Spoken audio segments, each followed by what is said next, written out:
여러분, 프루스트 효과라는 말을 들어보신 적 있으십니까? 오랫동안 잊고 지내던 것을 냄새를 통해서 회상하게 되는 것을 프루스트 효과라고 부르는데요. 강신재님의 젊은 느티나무라는 소설이 있습니다. 이 소설은 이렇게 시작해요. 그에게서는 언제나 비누 냄새가 난다. 학창 시절에 한번 읽어보신 기억이 있으신 분도 있을 텐데, 부모님의 재혼으로 느닷없이 온누이가 된 젊은 선남 선녀의 미묘한 감정을 다룬 그런 소설입니다. 중학교 때 처음 읽고 되게 막 가슴이 콩닥콩닥했던 그런 기억이 있는데, 이 소설에서 비누 냄새는 오빠를 생각나게 하는 매개가 되기도 해요. 그러니까 냄새뿐만 아니라 어떤 살결에 스치는 바람이라든지 어떤 장소라든지 추억들이 어떤 사건이나 사람을 생각나게 할 때가 있지 않습니까? 어떤 노래를 들으면 그때 그 사람이 또 생각나기도 하는 것처럼요. 저는 이렇게 따스한 바람이 불면은 이렇게 살결을 스쳐 지나가면은 신혼여행 때 갔던 제주도 가을 바다가 생각이 나곤 합니다. 신앙에도 비슷한 일이 일어나곤 하는데요. 예수님의 사랑이 우리 마음에 깊이 담기면 담길수록 어떤 상황을 만나도 그분의 향기를 기억하게 되더라는 거예요. 누군가 나에게 상처를 주었을 때 예전에는 그 사람 자체만 생각나서 낙심이 되고 화가 나고 용서할 수 없는 그 마음에만 사로잡혀 있었다면, 예수님의 사랑이 나를 채우면 채울수록 그 사람이 아니라 하나님 앞에 용서받은 나의 모습이 떠오르고 우리를 구원하신 예수 그리스도의 은혜가 더 생각나더라는 것입니다. 이게 바로 예수의 사랑에 물든 사람의 삶이라고 할 수 있겠어요. 자, 오늘 본문은 예수님이 제자들에게 이렇게 말씀하시죠. 실족하게 하는 일이 없을 수는 없지만 그렇게 하게 하는 자에게는 화가 있도다. 너희는 스스로 조심하라. 만일 내 형제가 죄를 범하거든 경고하고 회개하거든 용서하라.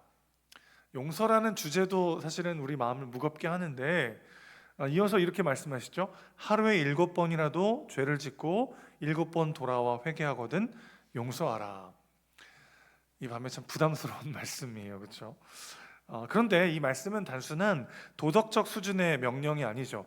예수님의 사랑으로 가득한 삶, 복음으로 물든 삶을 사는 사람이 어떻게 변화되는가, 어떤 삶을 살게 되는가에 대한 이야기라고 할 수 있겠습니다. 예수님의 사랑에 젖으면 젖을수록 상처보다 주님을 먼저 떠올리게 되더라는 거죠. 예수님의 사랑이 마음 가득한 사람은 이 프루스트 효과를 신앙적으로 경험하게 되더라는 거예요. 받았을 때 분노보다 주님의 은혜가 먼저 생각나게 되는 거죠. 손양원 목사님이 바로 대표적인 분이 아닐까 싶습니다. 1948년 여순 반란 사건 때 그의 두 아들 동인과 동신이 공산군에게 그만 총살당하고 맙니다. 그 두 아들을 죽인 사람의 이름이 바로 안재선이라는 사람이었는데, 나중에 이 손 목사님이 이 안재선을 자기 양자로 삼습니다. 그리고 이름을 손재선으로 바꿔주기도 했죠. 그럼 어떻게 이런 일이 가능할까요? 저도 아들이 둘입니다만 자기 아들 둘을 죽인 사람을 용서하는 것도 불가능해 보이는데, 그 사람을 아들로 받아들인다는 건 인간의 힘으로는 도저히 할 수 없는 일인 것 같아요. 제가 신대원 1학년 때로 기억하는데, 신대원 다닐 때 이 손양원 목사님의 막내딸 손동희 권사님이라는 분이 계십니다. 그분이 이제 백발의 노인이 되셔가지고 신대원을 오신 적이 있어요. 그래서 그때 이제 간증을 하시는데 어제 일처럼 생생하게 막 말씀하시면서 눈물을 뚝뚝 흘리셨던 적이 있습니다. 그때 막 아버지가 너무 미웠다는 거예요.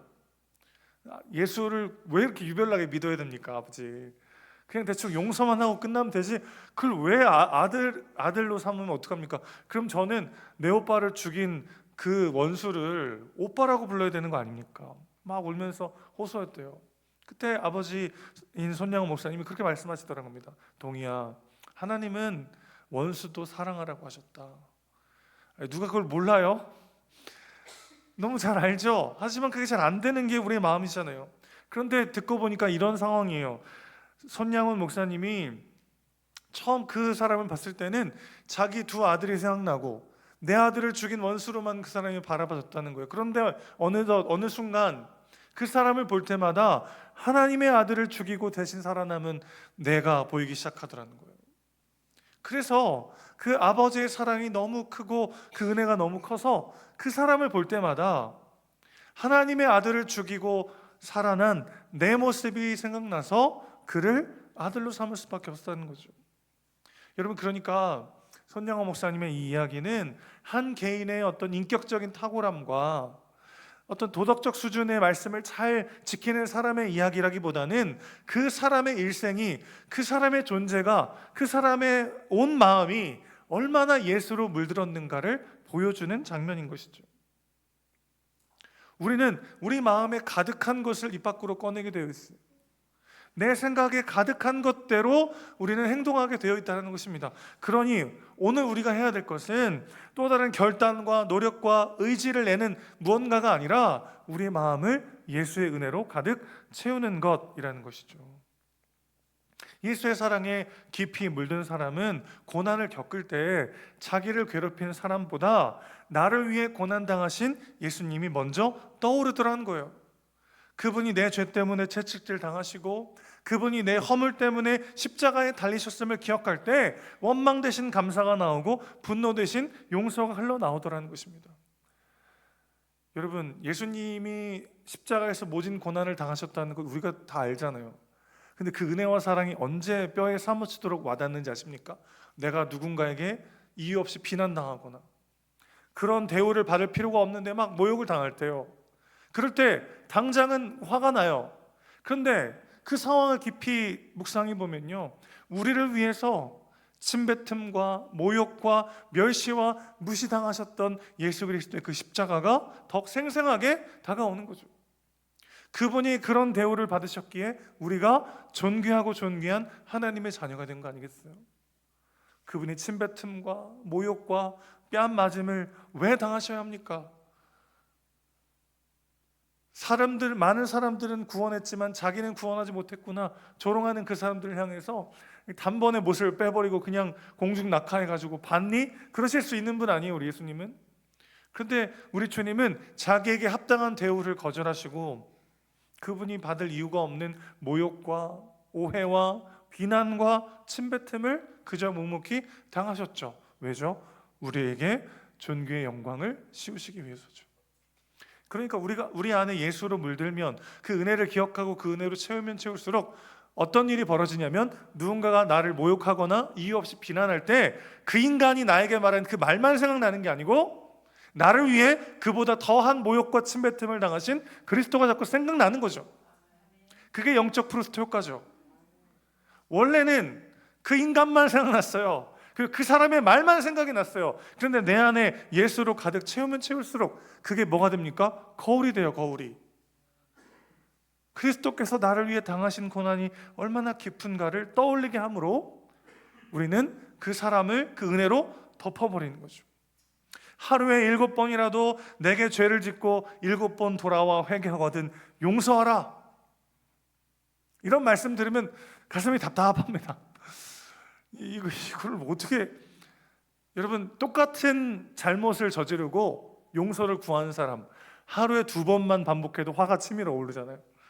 3번째 되면은 소리를 지르지 않고는 견딜 수 없는 분노가 막 올라오지 않습니까? 그런데 3번이 아니고 몇 번이요? 7번. 가능하십니까?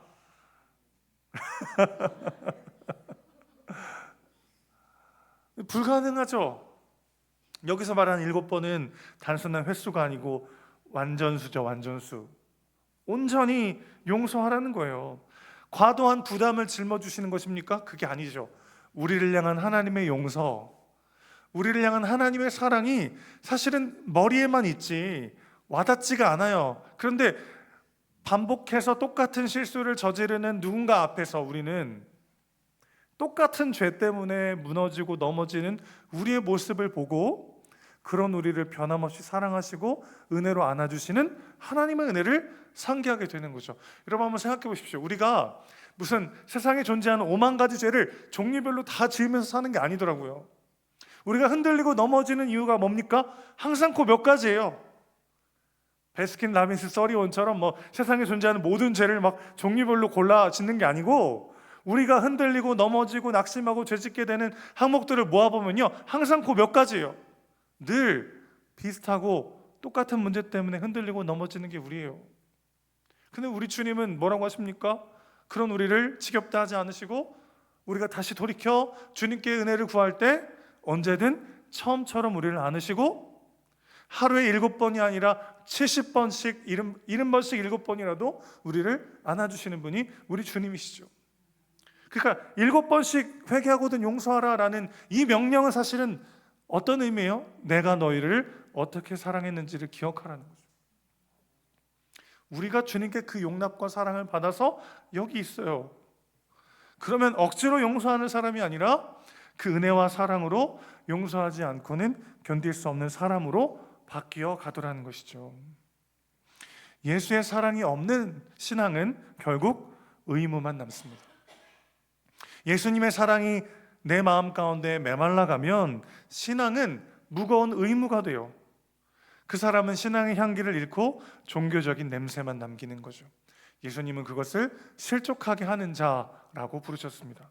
실족하게 하는 것이라는 헬라어 단어는 스칸달론이라는 단어인데, 여기서 영어에 스캔들이라는 말이 나왔어요. 그러니까 덧, 올무 이런 뜻입니다. 다른 사람을 걸려 넘어지게 만드는 것이죠. 바리새인과 서기관들이 바로 이런 자들이었어요. 그들은 율법을 지킨다는 명목으로 사람들을 정죄했습니다. 마태복음 23장에서 예수님은 그들을 향해 화 있을진저 라고 하십니다. 여러분, 근데 사실 이 바리새인들과 서기관들이 만만한 사람들이 아니에요. 바리새인들은 그야말로 말씀 그 자체를 온전히 지키기 위해 특별히 구별된 삶을 살았던 그런 사람들이었습니다. 말씀을 그냥 달달달 다 외웠던 사람들이에요.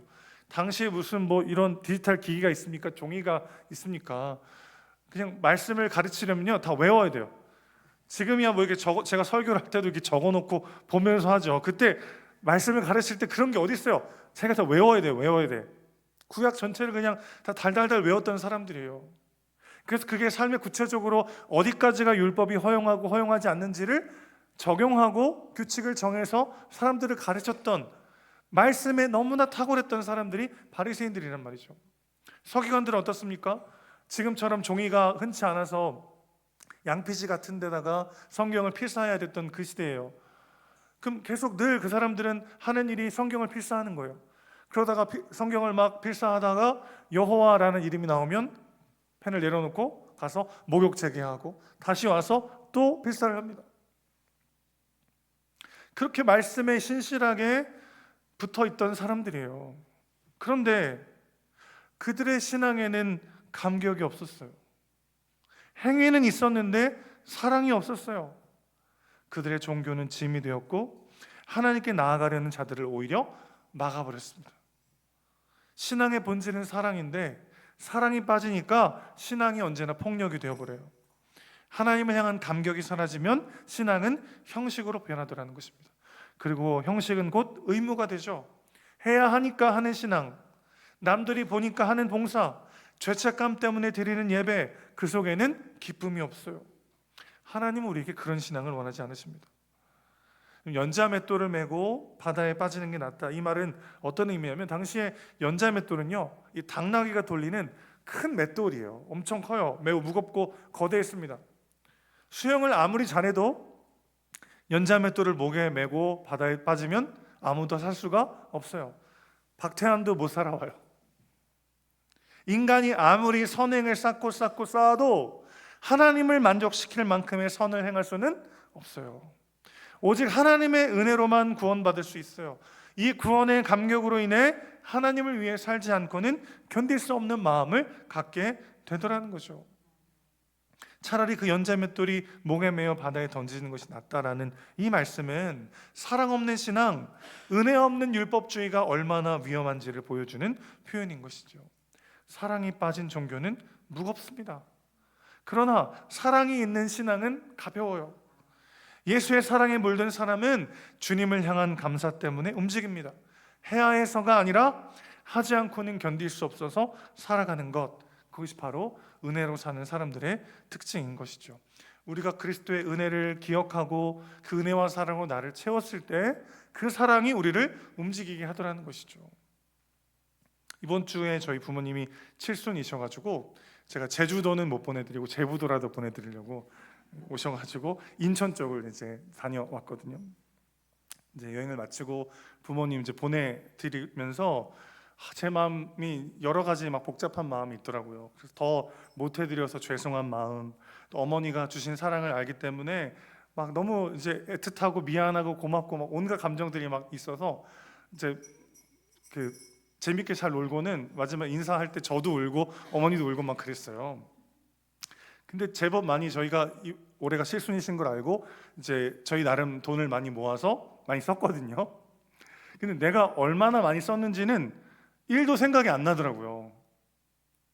좀 더 좋은데 제부도 말고 제주도 보내드렸어야 되는데 그런 마음부터 막 너무 이제 감사하기도 하고 미안하기도 하고 그런 마음들이 막 있는 거죠. 왜냐하면 저희 부모님이 너무나 큰 사랑과 섬김으로 저희를 키우셨다는 걸 너무 아니까.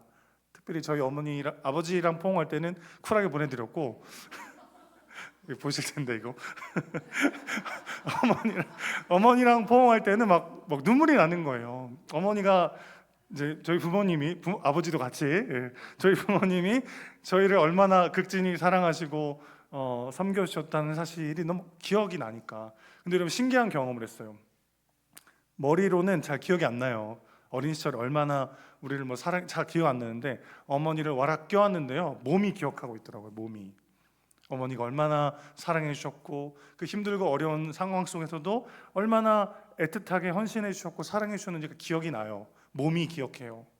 그러니까요, 그 여행 동안 제가 뭐 얼마를 썼고 그 어머니 보내드리기 위해서 뭐 계획하고 준비하고 그랬던 시간은 1도 기억이 안 나고 더 좋은 거 해드리지 못한 죄송한 마음과 고마운 마음이 가득한 거 있죠. 여러분, 하나님이 우리를 구원하시고 우리를 여기 있게 하시기 위해서 지불하신 대가가 얼마나 큽니까? 그분이 우리 대신 당한 모욕과 치욕, 우리에게 모든 것을 주시기 위해 그분이 잃어버리신 것, 우리에게 영원한 생명을 주시기 위해 그분이 기꺼이 내어주신 사랑 얼마나 큽니까? 그다 새카맣게 잊어버려요, 우리는 다 사실. 그런데 언제 기억나는 줄 아세요? 고난이 딱 찾아왔을 때요. 도저히 용서할 수 없는 그 사람이 내 마음을 칠 때, 똑같은 죄에 또 넘어지지만 그런 우리를 또 사랑하시고 또 붙잡으시고 또 일으켜 세우시는 그 주님의 사랑이 뼈에 사무치듯 실제가 되어 우리에게 다가오는 거예요. 고난이 딱 찾아오면요, 나의 이 낙심과 두려움과 분노와 절망에도 불구하고 우리를 정말 멱살 캐리 해가지고 여기까지 끌고 오신 하나님의 은혜와 사랑이 속속들이 기억나더라는 거죠. 우리의 삶이 기억하는 은혜요, 우리의 몸이 기억하는 하나님의 은혜가 있어요. 그 은혜로 나를 다시 채울 때 우리는요, 그분께 더 드리지 않고는 견딜 수 없는 감사와 감격으로 그분을 따라가게 되더라는 것입니다. 송명희 시인이 고백했던 이 찬양의 가사처럼요, 내가 아무리 많이 울었다 하여도 내 주님 우신 눈물에 비하면 나는 울지 아니하였네. 내가 아무리 많은 것을 드려도 주님이 내게 주신 것에 비하면 나는 아무것도 드린 것이 없습니다. 그렇게 고백할 수밖에 없도록 우리 주님은 우리를 늘 사랑의 빚진 자로 남겨두시죠. 그럴 만큼 자신의 전부를 우리에게 내어주시는 분이 우리 하나님이십니다. 그래서 중요한 건 믿음의 크기가 아니라 믿음의 대상이라는 것이죠. 제자들이 이 말씀을 듣고 이렇게 반응합니다. 주여, 우리에게 믿음을 더하여 주소서. 아마 그들도 생각을 했을 것 같아요. 하루에 7번 용서하는 건 불가능하다. 그러기엔 우리의 믿음이 너무 부족하다. 그래서 제자들은 믿음의 양을 구했습니다. 그러나 예수님은 믿음의 크기를 말씀하지 않으시고 그분은 믿음의 대상을 말씀하세요. 너희에게 겨자씨 한 알만한 믿음이 있다면 이 뽕나무더러 뿌리가 뽑혀 바다에 심기라고 하여도 그대로 될 것이다. 이게 무슨 말이에요? 여러분, 겨자씨 보신 적 있으시죠? 진짜 작아요. 엄청 작아요. 그만큼이면 충분하다는 겁니까? 그럼 나가서 우리 산을 한번 옮겨볼까요? 다 같이.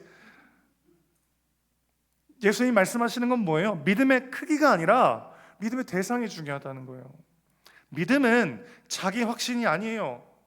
믿음은 자신감이 아니라 주님을 신뢰하는 마음이에요.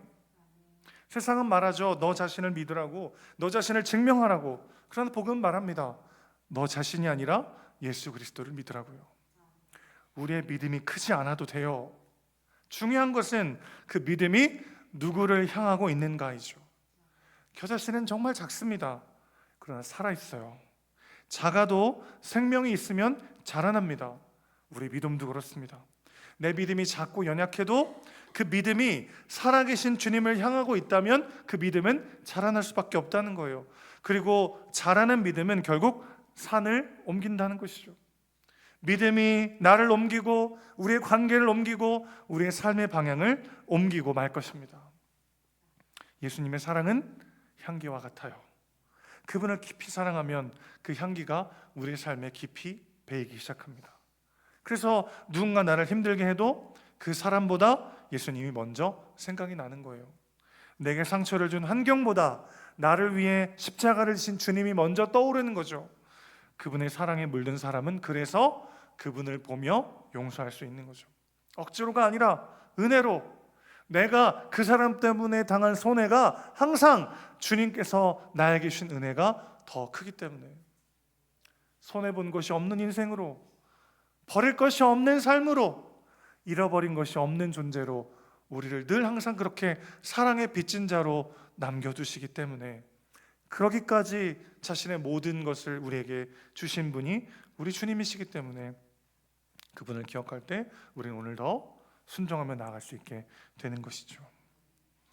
그러니 문제는 얼마나 더 인격적으로 노력하고 결단하느냐가 아니고 그분의 사랑과 은혜를 얼마나 더 깊이 기억하느냐에 있습니다. 오늘 다시 한번 이 밤에 주님께 부르짖어 기도하면서 주께서 우리에게 계신 은혜를 다시 마음에 새기시기를 축복합니다. 그분의 사랑에 다시 깊이 물드는 밤 되시기를 축복합니다. 그리고 그 사랑이 여러분을 움직이게 하십시오. 그 은혜가 여러분의 삶의 방향을 결정하게 될 것입니다. 그분 은혜로 가득 채워 그 은혜로 사는 인생을 살아내는 우리 모두가 되시기를 주님의 이름으로 축원합니다. 아멘.